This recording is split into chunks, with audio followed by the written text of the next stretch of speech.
de la visite officielle du président de la transition, le général d'armée Assimi Goïta en République de Tatarstan. En Fédération de Russie, les deux chefs d'État, Raïs du Tatarstan et le général d'armée Assimi Goïta, se rencontrent pour la première fois. Les deux présidents ont échangé sur les secteurs qui peuvent être bénéfiques pour les deux pays. Donc l'arrivée du président à Tatarstan. Campagne agricole 2025-2026 s'annonce prometteuse malgré les retards accusés dans le paiement des cotonculteurs et la mise en place des intrants. L'annonce a été faite hier par le ministre de l'Agriculture Daniel Stéphane Clément au cours d'un point de presse. Mesdames, Messieurs, bonjour et bienvenue aux informations. Deuxième étape de la visite officielle du président de la transition, le général d'armée Assimi Goïta. Et c'est en République du Tatarstan, en Fédération de Russie, qui accueille le chef d'État, général d'armée Assimi Goïta. Avec le chef d'État du Tatarstan, les échanges ont porté sur les secteurs qui peuvent être un plus à la coopération, outre celui des mines. À l'issue des échanges, les deux pays ont échangé le pacte d'actionnariat et les statuts de la société des raffineries du Mali. Le point avec nos envoyés spéciaux, Sira Batili et Adama Kamara. Le Tatarstan, la république qui tient les ailes économiques de la Fédération de Russie de par ses grandes productions. C'est la machine à outils des équipements militaires russes et bien d'autres. Kazan, sa capitale, se met aux couleurs du Mali avec à l'entrée de la ville ce portrait géant du président de la transition souhaitant la bienvenue au général d'armée Assimi Goïta. Le président Goïta et le roi du Tatarstan, Rustam Minikhanov, se rencontrent pour la première fois dans la trajectoire d'une coopération déjà scellée entre le Mali et le Tatarstan. Les deux présidents décident de hisser leurs relations au plus haut niveau. Un tête-à-tête pour camper le décor et faire le point de la principale convention, celle axée sur le secteur des mines avec la construction en vue de la raffinerie d'or du Mali par la société Yadran du Tatarstan. Minikhanov, à l'entame de ses propos, magnifie l'histoire de l'Afrique et ses potentialités de développement avant de faire part de ses ambitions pour le renforcement de la coopération de son pays avec le Mali. Ces dernières années, le continent africain est marqué par la croissance économique forte. Pour la Russie, le continent africain, c'est un partenaire important pour le travail et la coopération avec lequel exige des efforts. En octobre de cette année, on va célébrer le 65e anniversaire de relations diplomatiques avec le Mali. Les positions de la Russie et du Mali sont proches, par exemple dans le domaine de la formation du monde multipolaire et de la sécurité internationale. Les domaines perspectives de développement de la coopération avec le Mali sont les suivants. Le travail avec le domaine des mines, le développement de l'infrastructure, le domaine de la pêche, de l'agriculture, bien sûr l'enseignement et d'autres domaines. Sur le continent africain, on connaît bien les hélicoptères russes qui sont produits, les hélicoptères Mi, qui sont produits à Kazan, et aussi les camions Tatar Kamaz, qui sont devenus plusieurs fois les gagnants du rallye Dakar. Nous pensons qu'il y a des domaines perspectives pour le travail avec le Mali. Il s'agit de la machinerie, de la raffinerie, de l'agriculture et des innovations. Bien d'autres secteurs peuvent être bénéfiques à cette coopération, comme les secteurs de l'agriculture, de l'enseignement supérieur et de la recherche scientifique. En prenant la parole, le président Goïta a tout d'abord présenté la dizaine de ministres qui l'accompagnent pour la concrétisation des projets. Il a ensuite rappelé les enjeux de ce déplacement. Nous vous remercions de l'accueil chaleureux dont nous avons bénéficié depuis notre arrivée. Nous venons de Moscou suite à l'invitation du président de la Fédération de Russie, son Excellence, le président Vladimir Poutine. Les relations entre la Fédération de Russie et le Mali remontent depuis au temps de nos premiers présidents. Donc, à travers la transition, ça a débuté en 2020 que nous avons pu renforcer davantage cette coopération avec la Fédération de Russie. Cette coopération bilatérale touche plusieurs domaines de la diplomatie. Nous nous soutenons mutuellement au niveau des instances internationales dans plusieurs organisations lors des votes. C'est l'occasion de remercier le président Vladimir Poutine de tous les soutiens multiformes dont le Mali a bénéficié sous son leadership.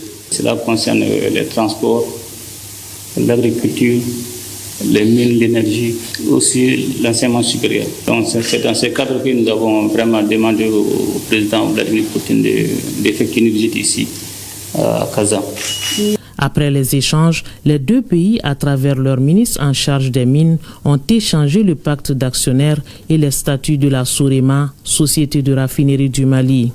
Les contrats matérialisés, direction la salle des fêtes du palais présidentiel pour un moment de rappel culturel. Mais avant, les 35 étudiants maliens au Tatarstan sont venus à la rencontre du président Goïta dans la cour du palais pour parler de leurs préoccupations quant au transfert de technologies en matière d'enseignement supérieur déjà envisagé par le Mali.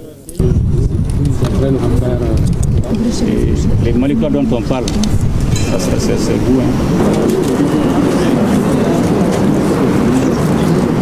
Dans la salle des fêtes, le Tatarstan culturel a été présenté à l'hôte du jour dans une atmosphère avec un cachet de bonne ambiance.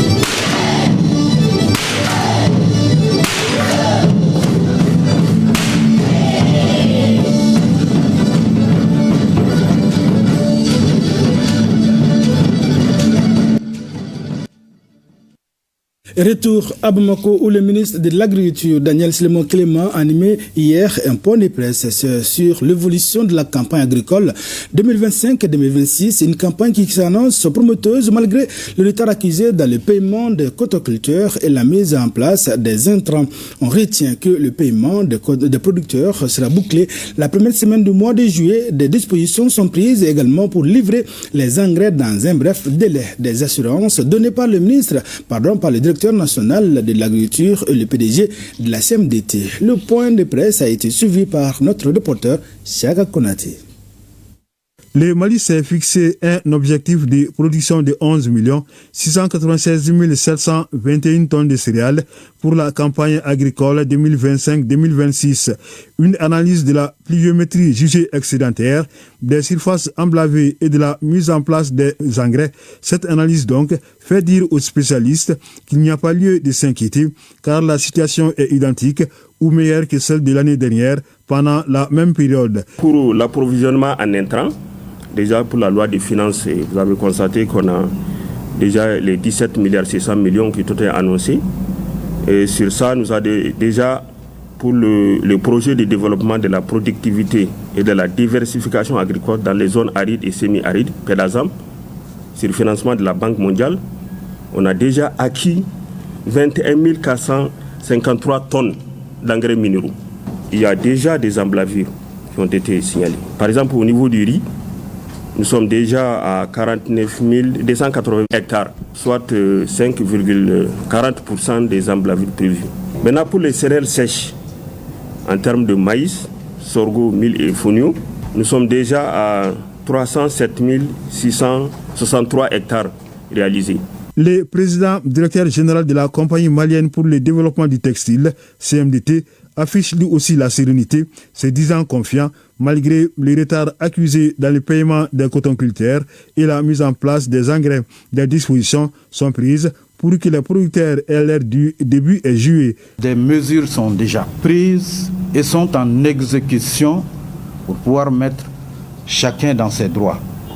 Et à la date d'aujourd'hui, nous sommes déjà à 63,88% de réalisation, de paiement.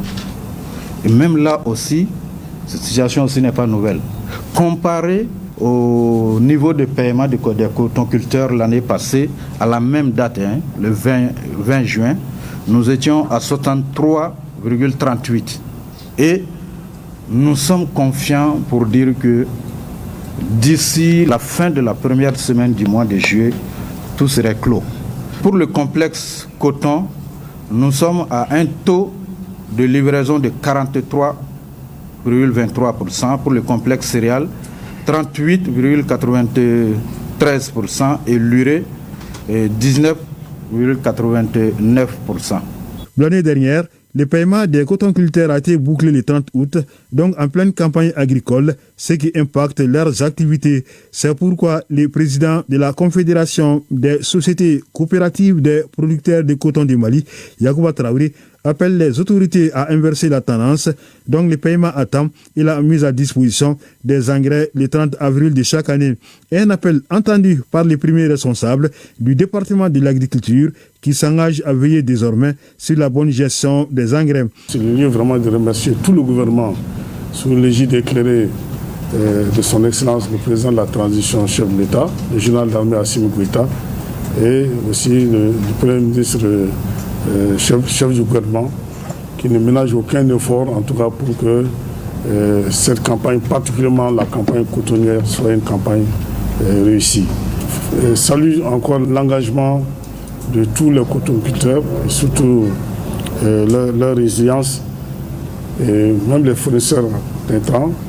Mais je tiens à préciser qu'il n'y aura pas de stock report cette année. Ça, c'est par rapport à la gestion des intrants. Il y a cette particularité, mais au fil du temps, nous allons assainir tous ces systèmes-là. Et pas de livraison fictive aussi. Ça, on va veiller à ça. Pas d'état d'âme avec les fournisseurs défaillants dont les contrats ont été rompus. Assurance du ministre Kilema. Les jeunes filles au cœur des métiers de l'Internet, le complexe numérique de Bamako, situé à Belelabougou, en collaboration avec ISOC Mali, a organisé la 3e édition de sa formation sur les bases de la conception et le déploiement des réseaux informatiques. Une trentaine de jeunes filles issues du complexe ont bénéficié de cette formation de 6 jours dans le cadre du dit projet. Cette formation a été organisée à l'occasion de la Journée internationale des jeunes filles, célébrée cette année le 24 avril dernier. Adam Maïga pour les détails. Salimata Traoré a reçu son kit informatique des mains de Malik Maïga, directeur du complexe numérique de Bamako. Une trentaine d'autres jeunes filles comme elle, issues du complexe, ont été distinguées à l'issue d'une formation pratique et intensive de 6 jours, axée sur les bases de la conception et du déploiement des réseaux informatiques. Pendant cette formation, nous avons plongé au cœur des réseaux, conception, choix des équipements, câblage, configuration, adressage IP, sécurité, déploiement et maintenance. Nous avons appris à bâtir des systèmes solides, mais aussi à collaborer, à réfléchir ensemble et à nous entraider. L'initiative, lancée par appel à candidature, suivie de cours en ligne, vise à encourager l'accès des jeunes filles aux métiers du numérique et à renforcer leurs compétences techniques. Ce kit réseau n'est pas qu'un équipement, c'est le symbole de votre capacité à matérialiser l'innovation, à créer le lien et bâtir un avenir numérique plus solide pour tous. L'achèvement de cette formation pour vous ne se limite pas seulement à une victoire individuelle. Elle incarne également une avancée majeure vers l'égalité entre les genres dans un secteur encore largement dominé par les hommes. Organisée par le complexe numérique de Bamako en partenariat avec ISOC Mali, cette formation s'inscrit dans le cadre de la Journée internationale des jeunes filles célébrée le 24 avril dernier. À présent, c'est communiqué. Le ministre des Affaires religieuses, du culte et des coutumes, se fondant sur la délibération de la Commission nationale d'observation de la Lune, porte à la connaissance de la communauté musulmane du Mali que le croissant lunaire Muharram ou Djomene-Kalo n'a été aperçu dans aucune localité du pays à la date du mercredi 25 juin 2025. Par conséquent, le mois lunaire ou Muharram ou Djomene-Kalo débute au Mali le vendredi 27 juin 2025. En outre, la célébration de la fête de l'Ashura est prévue pour le dimanche 6 juillet 2025 sur toute l'étendue du territoire national. Des fidèles chrétiens en communion ce samedi pour prier pour le Mali, c'était à l'occasion de la commémoration de la Pentecôte, autrement dit la descente du Saint-Esprit. L'initiative est de l'Association des missions et églises nationales pour le réveil. L'événement est lié à la mission d'enseignement biblique et d'évangélisation à Kalabankoro au sud, compte rendu durant Tchèdiakiti.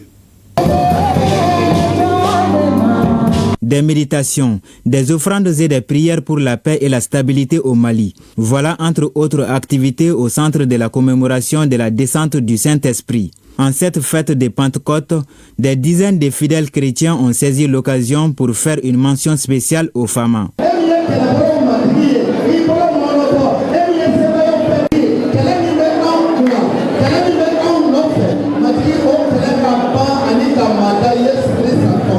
Nous ne voulons voulons pas que le Mali soit dans une telle situation. Mais nous savons que seul Dieu, lui, il peut nous amener à l'affranchissement. Nous avons décidé ce temps de prière parce que nous savons que Dieu est vainqueur de toutes les situations. Cette année, la Pentecôte était prévue pour le 6 juin dernier, mais la communauté chrétienne a décidé de la décaler en raison de la Tabaski, une fête musulmane. La Pentecôte marque aussi la naissance des églises. La Pentecôte, c'est le début de l'église, parce qu'il y avait des disciples avec Jésus, mais ils n'étaient pas transformés. Il fallait une transformation de ces disciples par le Saint-Esprit. Et c'est le jour de la transformation de ces disciples qu'on a appelé la Pentecôte. C'était 50 jours après la Pâque. Donc, cette transformation a amené des miracles importants dans la vie de tous les fils de Dieu qu'on appelle aujourd'hui les chrétiens. Le Mali sera également au menu des prières dans plusieurs églises à Bamako la semaine prochaine, selon le président du collectif Amen et Réveil. L'humoriste international ivoirien Amani Kofi Mathieu alias Ramatoulaye ainsi que de nombreux comédiens maliens ont animé une soirée. La scène comique a été appréciée par le public bamakois. L'événement est organisé par l'agence de communication Afrique et placé sous le signe de la paix. Reportage signé Ibrahim Kaoukonaté.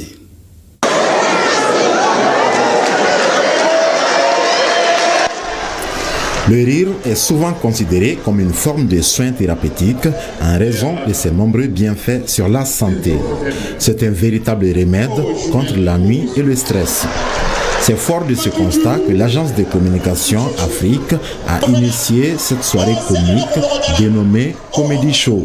Cette édition était placée sous le signe de la paix et de l'intégration entre les peuples. Nous avons initié ce Comedy Show là depuis 2010, vendredi détente. Donc le but c'est de faire venir un artiste de la sous-région chaque premier vendredi du mois, donc pour égayer le public malien. En collaboration avec les autres humoristes et artistes du Mali, parce que nous avons Ramatoulaye de la Côte d'Ivoire. Donc vous savez, le Mali et la Côte d'Ivoire, nous sommes les mêmes quoi. C'est une opportunité de prôner la paix et la cohésion entre nos deux nations. J'étais tellement fier. C'est la première fois que je sois accueilli comme ça au Mali. Sinon, il vient plusieurs fois, mais aujourd'hui, je suis encore fier. Ici, c'est un Bamanaka.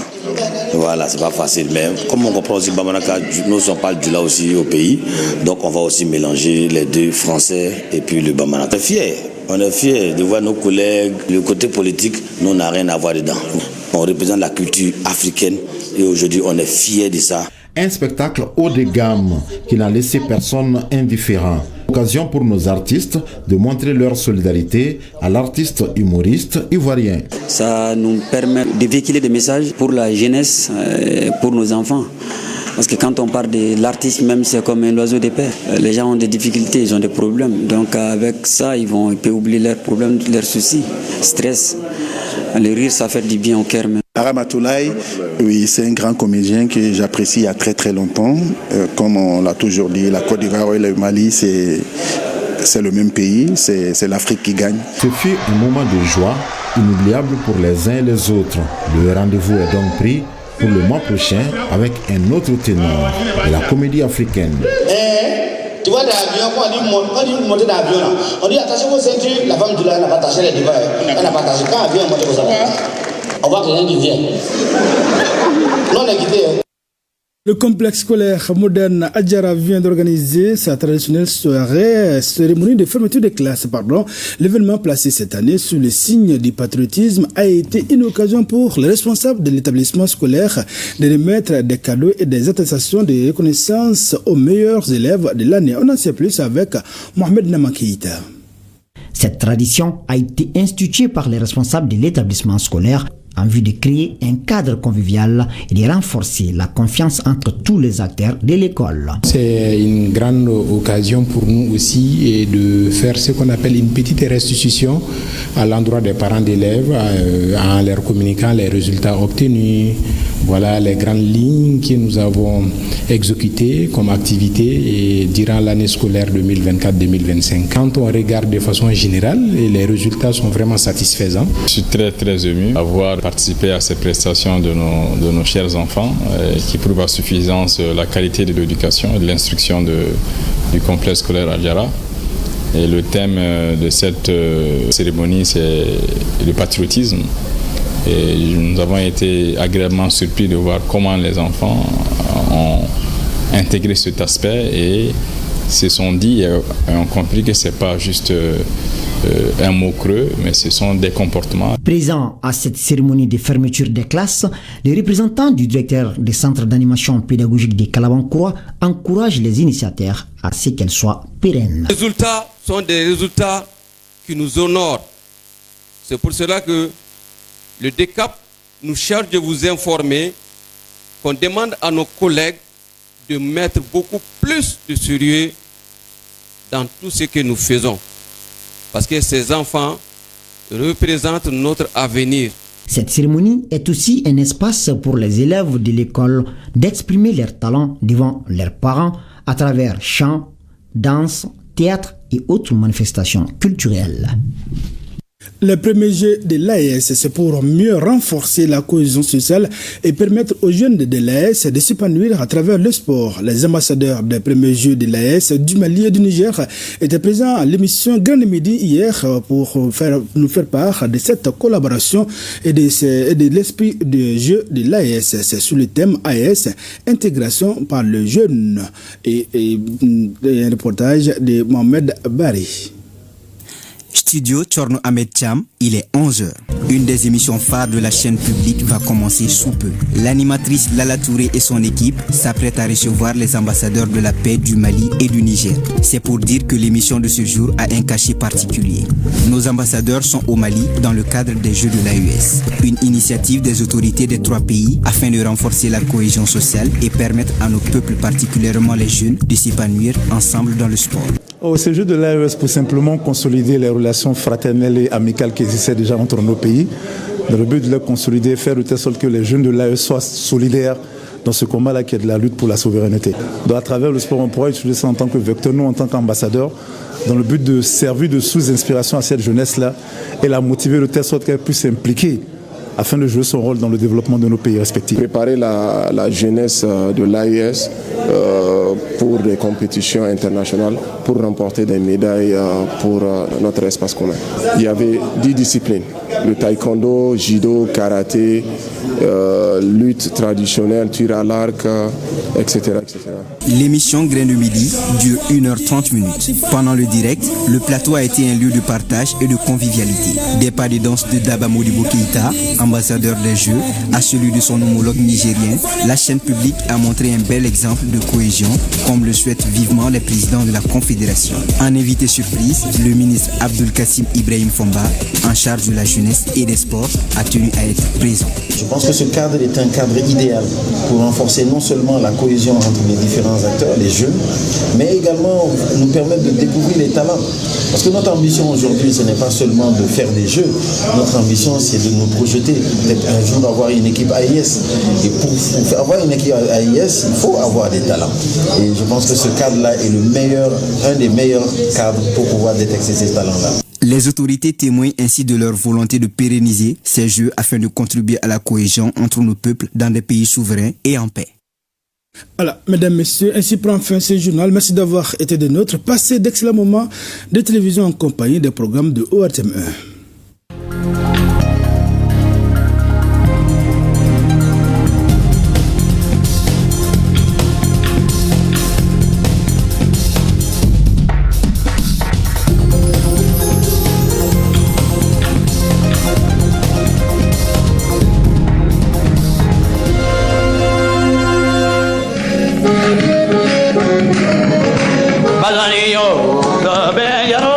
Badani, bode fe walona.